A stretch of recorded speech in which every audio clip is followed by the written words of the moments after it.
तो जैसा कि लास्ट एपिसोड में हमने देखा था कि वेंजी ने वांग और उसकी सिस्टर याओ की शादी फिक्स कर दी ताकि वो दोनों थोड़े टाइम के लिए डिस्ट्रैक्ट हो जाए। इस तरह से वेंजी को कल्टीवेट करने के लिए टाइम मिल जाएगा। साथ ही एम्परर ने अपने दो डीमंस को एक मॉर्टल सिटी पर हमला करने के लिए भेज दिया था। हालांकि वांग ने वहां जाकर उन दोनों डीमंस को खत्म करते हुए एम्परर को मारने की कोशिश की। तभी एम्परर ने पैनिक होते हुए उसे बता दिया कि वो सेंट हाउटियान का बेटा है। उतने में ही वेंजी वहां आकर अपने बेटे को बचाने के लिए सन डाओ जुन यानी कि वांग से रिक्वेस्ट करने लगी। अब आगे तो इस एपिसोड की शुरुआत में हम वेंजी को देख पाते हैं जो कि अपने चेम्बर में कल्टीवेट करने में बिजी थी। उसने यहाँ पर हेवनली सोल ब्लड थर्स्टी पिल का यूज करते हुए ब्रेक थ्रू कर लिया था। वो काफी ज्यादा खुश थी कि इस पिल की वजह से वो फाइनली ची कंडेंसेशन के सेकंड लेवल पर पहुंच चुकी है। अब वो इतनी ज्यादा पावरफुल बन चुकी है कि सन डाओ जुन यानी कि वांग का आसानी के साथ मुकाबला कर पाए। इसलिए वो कहने लगी, सन डाओ जुन तुमने हमें काफी ज्यादा परेशान किया है, तो आज मैं तुम्हारा सारा हिसाब बराबर कर दूंगी। वही दूसरी तरफ वांग और याओ भी इस पर्पल लाइट को देख पा रहे थे। याओ तो इसे देखकर थोड़ी सी हैरान हो गई। तभी वांग उसे बताता है कि ये तो पर्पल रेनबो एबिस है। ऐसी रोशनी तभी रिलीज हो सकती है जब कोई पावरफुल ग्रेट डीमन ची कंडेंसेशन लेवल पर ब्रेक थ्रू कर जाए। जरूर से डोंग्यू सिटी में किसी डीमन ने ब्रेक थ्रू किया है। तभी याओ से घबराते हुए बताने लगी कि ये पर्पल लाइट तो वेंजी के महल से रिलीज हो रही है। कहीं वेंजी ह्यूमन ना होकर डीमन तो नहीं है। उतने में ही वांग ने अपना डाओई मंकी उसके हवाले कर दिया। वो कह रहा था, तुम जल्दी से जाकर सीक्रेट चेम्बर में छुप जाओ, मैं अभी जाकर वेंजी के पैलेस को चेक करके आता हूँ। अब वांग वहाँ से निकल ही रहा था कि तभी वेंजी खुद होकर उसके सामने आ गई। वो कहने लगी, मॉर्टल अब भागने का वक्त खत्म हो चुका है, मेरे ख्याल से तुम्हारा यहीं पर रुकना सही होगा। उतने में ही याओ उससे पूछती कि एम्प्रेस आप इतनी रात गए हमारे पैलेस में क्या करने आई हो, कहीं कोई मुसीबत तो खड़ी नहीं हो गई। जिस पर वेंजी कह रही थी, हाँ मुसीबत तो खड़ी हो चुकी है। दरअसल बात ये है कि मुझे नींद ही नहीं आ रही और वो तब तक नहीं आएगी जब तक मैं तुम दोनों को खत्म न कर दूं। जिसके बाद वेंजी गुस्से में आकर अपनी इवल पावर का यूज करते हुए वांग पर अटैक कर देती है, जिसे वांग ने अपनी एक शील्ड प्रिपेयर करते हुए रोक लिया था। वांग उससे कहता है कि पहले तो मुझे लगा था तुम बस हाउटियान के साथ इन्वॉल्व हो, लेकिन तुम तो सीक्रेटली कल्टीवेशन को भी प्रैक्टिस करती थी। साथ ही तुम इतनी ज्यादा पावरफुल होकर भी तुमने अपनी एबिलिटीज को काफी अच्छे से हाइड करके रखा। जिस पर वेंजी कहती है कि सन डाओ जुन तुम यहाँ पर आए थे हमारे किंगडम को गार्ड करने के लिए, तो तुमने बस तुम्हारे काम पर ध्यान देना चाहिए था, मगर तुमने रॉयल अफेयर्स में इंटरफेयर किया। तुम्हारे टांग अड़ाने की वजह से हमारे कई सारे प्लान फेल हो गए, मगर कोई नहीं, आज तुम्हें रास्ते से हटाने के बाद सब कुछ पहले जैसा नॉर्मल हो जाएगा। इधर वांग और याओ उसके पावरफुल ब्लो की वजह से काफी पीछे पुश हो गए थे, तो वांग याओ और डावी को वहाँ से जाने के लिए बता देता है। उसे पता था कि याओ की याओ होने की वजह से वो कमजोर पड़ सकता है। जो देखते ही वेंजी अपनी इवल पावर को एक्टिवेट करते हुए एक डिमोनिक स्क्रोल को रिलीज कर देती है, जो कि याओ को जकड़ने के लिए उसके एकदम करीब आ चुका था। लेकिन वांग ने समय रहते अपने गोल्डन फ्लेम सोर्स का यूज करते हुए स्क्रोल को तुरंत ही डिस्ट्रॉय कर दिया। अब याओ के वहाँ से भागते ही वांग और एम्प्रेस वेंजी में एक खतरनाक मुकाबला शुरू हो गया। वांग ने अपने ड्रैगन स्टाफ का यूज करते हुए वेंजी के एक पावरफुल अटैक को तुरंत ही डिस्ट्रॉय कर दिया था, जिससे वहाँ पर एक जोरदार धमाका हो गया और फिर वो वेंजी के साथ फाइट करने के लिए पैलेस से बाहर आ जाता है। वेंजी कह रही थी कि वैसे तो तुम बॉडी रिफाइनिंग के 10वें लेवल के कल्टीवेटर हो, लेकिन तुम्हारी पावर तो ची कंडेंसेशन स्टेज के पहले लेवल के कल्टीवेटर को भी पीछे छोड़ सकती। इस बात में कोई शक नहीं कि तुम राइचस पाथ के एक जीनियस बंदे हो, और जीनियस को मारने में तो मुझे काफी ज्यादा मजा आता है। आज तुम ची कंडेंसेशन के सेकंड लेवल की पावर को विटनेस करोगे। और अब वेंजी अपने डिमोनिक स्कॉर्पियन फॉर्म में आ चुकी थी। उसने अपनी डिमोनिक पावर का यूज करते हुए वांग पर एक जोरदार अटैक रिलीज कर दिया था, मगर वांग डिवाइन स्टाफ स्ट्राइक का यूज करते हुए तुरंत ही उसे डिस्ट्रॉय कर देता है। लेकिन अभी तो इस फाइट की शुरुआत हुई थी। वेंजी स्माइल करते हुए उस पर कई सारे हमले रिलीज करने लगी, जिन्हें वांग भी एक के बाद एक डिस्ट्रॉय किए जा रहा था। तभी वेंजी अपनी एक और पावरफुल टेक्निक को एक्टिवेट करते हुए वांग से कहने लगी कि सन डाओ जुन अगर तुम्हें डर लग रहा है तो तुम मेरे सामने रहम की भीख मांग सकते हो। मैं तुमसे प्रॉमिस करती हूँ कि मैं तुम्हें एक आसान सी मौत दूंगी, बस उसके लिए तुम्हें मेरे सामने अपना नाक रगड़ना होगा। और अब वेंजी ने 1000 इल्यूजन डिवाइन फ्लावर का यूज करते हुए वांग पर अटैक रिलीज किया। उसका ये एनर्जी बॉल काफी ज्यादा पावरफुल और विशाल था। वेंजी उससे कह रही थी कि सन डाओजुन, आज तो मैं तुम्हें जहन्नुम में भेज कर ही दम लूंगी। अब इतने ह्यूज एनर्जी बॉल को देखकर वांग भी अपने टेक्निक को एक्टिवेट करने लगा। वो कह रहा था कि प्योर लाइट हमेशा डीमंस को दूर रखती है और वहीं पर ड्रैगन की रोरिंग डीमन की स्पिरिट को डिस्ट्रॉय कर सकती। जिसके बाद अपना ड्रैगन स्टाफ फ्लोर पर पटकते ही वहाँ पर एक गोल्डन ड्रैगन समन हो गया। फिर वांग की स्पेशल टेक्निक का नाम था डीमन सपरेशन। इतना ही नहीं, इस गोल्डन ड्रैगन को देखकर तो वेंजी भी काफी ज्यादा पैनिक हो गई और उतने में ही वांग का ड्रैगन सीधे जाकर उस पर हमला कर देता है। वेल यहाँ पर वांग ने 3 टेक्निक का यूज किया था, जिनमें से एक है गोल्डन लाइट बैनिशेस द डीमन, दूसरी है ड्रैगन रोर और तीसरी थी डीमन सपरेशन। वांग के इस अटैक की वजह से वेंजी बुरी तरह से घायल हो गई थी, मगर उसे तो बस फिक्र है अपने चेहरे की। वो कह रही थी कि तुमने ये क्या किया, मेरी खूबसूरती को खत्म कर दिया। सन डाओजुन, अब मैं तुम्हें जिंदा नहीं छोड़ूंगी। अब इससे पहले कि वेंजी वांग पर हमला कर पाए, वांग का ड्रैगन स्टाफ आकर उसे नीचे पुश करने लगा। अब सन डाओजुन के सामने रिक्वेस्ट करने के अलावा वेंजी के पास और कोई ऑप्शन नहीं था, इसीलिए वो वांग से कहने लगी कि बताओ तुम हमारे हाथ धोकर पीछे क्यों पड़े हो? जब से तुम यहाँ आए तभी से तुमने रॉयल फैमिली को परेशान किया, आखिर हमने तुम्हारा क्या बिगाड़ा था? जिस पर वांग कह रहा था कि मेरा फेस गौर से देखो और फिर तुम्हें सारे जवाब मिल जाएंगे। और अब फाइनली वांग अपना मास्क हटा देता है। अपने पुराने दुश्मन को देखते ही वेंजी के तो होश ही उड़ गए।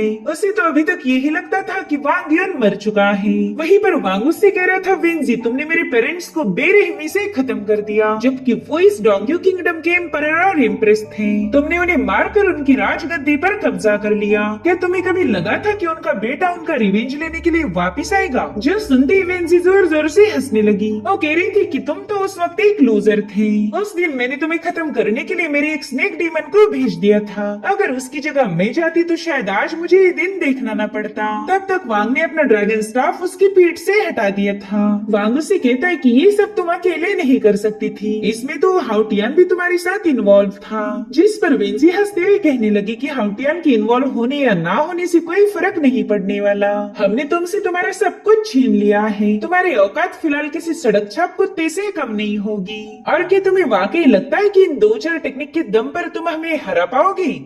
तो वांग उसकी तरफ आगे बढ़ते हुए कहने लगा कि आज मैं तुम्हें मार दूंगा और कल उस हाउटियान का नंबर लगेगा। साथ ही वांग ने उस पर काफी तेज हेवी प्रेशर रिलीज करना शुरू कर दिया था। वो कह रहा था कि तुम दोनों के मरने के बाद मैं उन सभी लोगों को खत्म कर दूंगा जो कि तुम्हारे साथ इस इवल प्लानिंग में शामिल थे। वहीं पर वेंजी उसकी हेवी प्रेशर की वजह से बुरी तरह से घायल हो चुकी थी। वो वांग से कहती कि तुम काफी ज्यादा नाइव हो, तुम्हें अभी भी समझ नहीं आया कि तुम हाउटियान को हाथ नहीं लगा सकते। सिर्फ तुम्हें नहीं बल्कि राइचस पाथ का कोई पावरफुल कल्टीवेटर भी उसे टच नहीं कर सकता। बस अब तुम देखते जाओ कि कैसे हाउटियान पूरे राइचस पाथ को डिस्ट्रॉय करेगा। तुम्हें तो बस अपनी मौत का इंतजार करना है। तुम्हें क्या लगता है कि हाउटियान ने तुम्हारे पेरेंट्स को बस इस डोंगी किंगडम को हासिल करने के लिए मारा था? बच्चे, उसे राजगद्दी नहीं चाहिए, बल्कि वो तो पूरे हेवन को ही डिवावर करने वाला है। वो कई सारे लोगों को सैक्रिफाइस करके उनके फ्लेश एंड ब्लड को इकट्ठा कर रहा, ताकि उनका यूज करके वो हेवन डिवावरिंग फॉर्मेशन को एक्टिवेट कर पाए। उस फॉर्मेशन की मदद से वो पूरे हेवंस को डिवावर करेगा। राइचस पाथ की तो ऐसी की तैसी होने वाली है। वेल यहाँ पर वेंजी ने जोश में आकर वांग को उनकी सारी प्लानिंग बता दी थी। वांग कहते हैं, अच्छा तो इसी वजह से तुम सदर्न कॉन्टिनेंट के कई सारे लोगों को यहाँ पर लेके आई, ताकि उन्हें हील करने के नाम पर तुम उन्हें सैक्रिफाइस करके हेवन डिवावरिंग फॉर्मेशन को एक्टिवेट कर पाओ। लेकिन क्या तुम्हें लगता है मेरे होते हुए तुम लोग कामयाब हो पाओगे? मगर वेंजी को हाउटियान की प्लानिंग पर पूरा यकीन था। वो कहती कि बस तुम इंतजार करो, देखो कितनी जल्दी हाउटियान तुम्हें मौत के घाट उतार देगा। वहीं पर वांग उसे गुस्से में पूछ रहा था कि बताओ हाउटियान कहाँ पर है? तो वेंजी उससे कहती माफ करना, लेकिन मैं हाउटियान का पता तुम्हें नहीं बता सकती। वैसे भी तुम्हें उसे ढूंढने की कोई जरूरत नहीं, बस एक बार वो हेवन डिवावरिंग फॉर्मेशन को एक्टिवेट कर ले, फिर वो खुद ही तुम्हें ढूंढते हुए यहाँ पहुँच जाएगा। तब तक तुम भी इस सिटी के लोगों के साथ अपनी मौत का इंतजार करो। वैसे भी तुम्हारे पेरेंट्स कई सालों से तुम्हारा इंतजार कर रहे हैं, तो हाउटियान की मदद से तुम जल्दी उन्हें मिल पाओगे।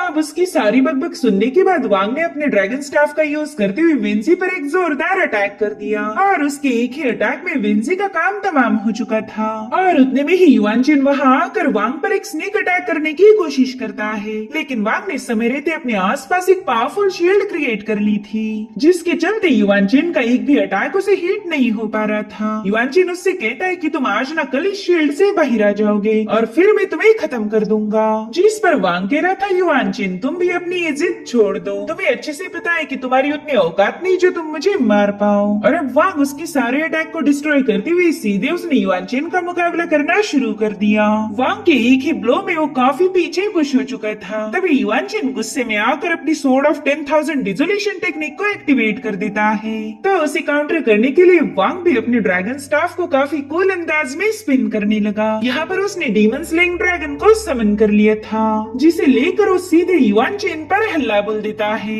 उस ड्रैगन की जबरदस्त ऑरा की वजह से युआन चेन का काम वहीं पर तमाम हो गया। तब तक वांग का मंकी डाओई भी उसके पास आ चुका था। वो मंकी काफी ज्यादा घबराया हुआ था। वो वांग को बताता है कि याओ की जान खतरे में है, जो सुनते ही वांग अपनी सिस्टर को बचाने के लिए रवाना हो गया। अब अगले सीन में हमें एम्परर युआन हाओ की गैरेज दिखाई जाती है। दरअसल उसे भी अब पता चल चुका है कि सन डाओजुन कोई और नहीं बल्कि वांग यून है। जब वांग ने वेंजे के सामने अपना फेस रिवील किया था तब एम्परर ने भी उसे चुपके से देख लिया था। साथ ही हम देख पाते कि उसने याओ को बुरी तरह से घायल किया है। वो कह रहा था कि तुम्हारे भाई ने मेरी मदर को खत्म कर दिया, अब देखना मेरे फादर तुम्हारी कैसे खाल उधेड़ते हैं। जैसे कई सालों पहले मेरे फादर ने तुम्हारे पेरेंट्स को खत्म किया था, आज उसी तरह से वो तुम्हें और तुम्हारे भाई को भी मार देंगे। इधर वांग काफी तेजी से आगे बढ़ते हुए अपनी सिस्टर को ढूंढने की कोशिश कर रहा था कि तभी उसे हेवन डिवावरिंग लाइट नजर आई। मिंगलोंग भी इस लाइट को देखकर काफी ज्यादा परेशान हो गई थी। वो वांग को बता रही थी कि इस एंशिएंट आर्टिफैक्ट को स्वैलोइंग हेवन ऑर्डर कहा जाता है। अगर ये आर्टिफैक्ट पूरी तरह से एक्टिवेट हो गया तो इसमें 10,000 डीमंस को समन करने की पावर है। ये लोग पहला उन डीमंस को यहाँ पर समन करके यहाँ के मॉर्टल्स की बलि चढ़ाएंगे और फिर जैसे ये काम पूरा हो जाए तो ये लोग उन्हीं डीमंस का यूज करते हुए एक एंशिएंट बीस्ट को अवेकन करेंगे, जिसका नाम है स्वैलोइंग हेवन। इसलिए अब तुम्हें कुछ भी करके इस मुसीबत को रोकना होगा। अगर एक बार ये आर्टिफैक्ट पूरी तरह से एक्टिवेट हो जाए तो फिर डोंगी किंगडम के लोगों को तुम बचा नहीं पाओगे। कल सुबह तक तो यहाँ का एक भी मॉर्टल जिंदा नहीं बचेगा। इसीलिए अब तुम्हें कुछ भी करके उस हाउटियान को रोकना ही होगा। वहीं दूसरी तरफ सिटी के मॉर्टल लोग काफी ज्यादा पैनिक हो चुके थे। साथ ही वहाँ की जमीन काफी बुरी तरह से शेक होने लगी, जिससे लोगों में अफरा तफरी मच चुकी थी। उन्हें समझ नहीं आता कि यहाँ पर एग्जैक्टली हो क्या रहा है। वहीं पर जोंग कह रहा था कि जरूर से इसके पीछे रॉयल फैमिली का हाथ होगा। वो लोग इस बार कुछ बड़ा करने वाले हैं, इसलिए वो जल्दी से अपनी तलवार उठाकर सिटी की तरफ रवाना हो गया। वहीं पर एक मॉर्टल को डिमोनिक पावर्स ने पजेस कर लिया, जिसे देखते ही बाकी के मॉर्टल्स वहाँ से भागने लगे। तब तक जोंग भी वहाँ पर आ जाता है। वो डीमन दूसरे लोगों को मार पाए इससे पहले जोंग ने उसका किस्सा खत्म कर दिया और उतने में ही जोंग को वांग की आवाज आती है। वो कह रहा था कि जाओ जाकर सिटी के गेट्स को गार्ड करो, वहाँ से किसी भी डीमन को हमारी सिटी में दाखिल मत होने देना। इस पर्पल रोशनी को देखकर कई सारे डीमन यहाँ पर आने वाले हैं, तो तुम्हें कुछ भी करके उन्हें रोकना होगा। तब तक मैं जाकर इस हाउटियान से निपट के आता हूँ। यहाँ पर जोंग ने वांग का फेस देख लिया था तो तुरंत ही समझ जाता है कि ये कोई इमॉर्टल सन डाओजुन नहीं बल्कि उनका प्रिंस वांग है। इसलिए वो अपने प्रिंस से वादा करता है कि वो किसी भी कीमत पर सिटी गेट को प्रोटेक्ट करेगा।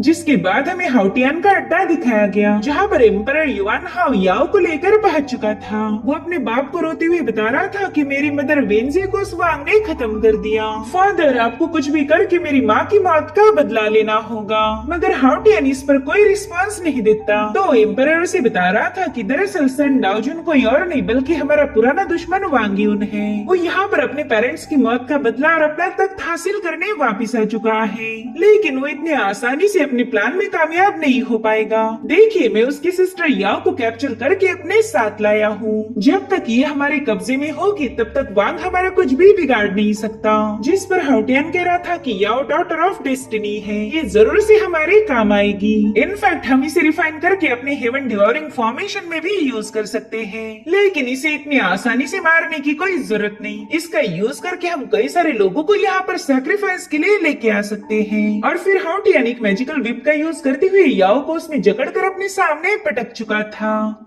याओ की ऐसी हालत देखकर तो एम्परर की खुशी का कोई ठिकाना नहीं था। वो कह रहा था, लड़की तुमने हमें काफी ज्यादा परेशान किया है। इनफैक्ट तुम्ही की वजह से मेरी मदर मारी गई। बस अब देखती जाओ मेरे फादर तुम्हारा और तुम्हारे भाई का क्या हशर करते हैं। अब एम्परर अपनी धमकियां देने में बिजी था कि तभी वो पूरा हॉल शेक होने लगा। जो देखते एम्परर की तो फटके चार हो गई थी। वो हाउटियान से पूछता है कि पता नहीं यहाँ पर क्या हो रहा, और उतने में हाउटियान के दोनों चमचों पर अचानक से हमले हो गए। एम्परर तो ये देखते ही तुरंत ही एक पिलर के पीछे जाकर छुप जाता है। दरअसल उन लोगों पर हमला करने वाला कोई और नहीं बल्कि हमारा हीरो वांग था। दरअसल वांग ने उस एंशिएंट आर्टिफैक्ट की लाइट को ट्रेस करते हुए हाउटियन का लोकेशन ढूंढ लिया था। वो अपना ड्रैगन स्टाफ हाउटियन की तरफ पॉइंट करते हुए कह रहा था कि हाउटियन अब तुम्हारा खेल खत्म हो गया। हम दोनों के दरमियान जो भी ग्रजेस थे आज उसका सारा हिसाब चुकता होगा। तुम बस देखते जाओ मैं तुम्हारा क्या हश्र करता हूँ। और इसी के साथ एपिसोड यहीं पर एंड हो जाता है। Thank you so much for watching. Bye bye, take care.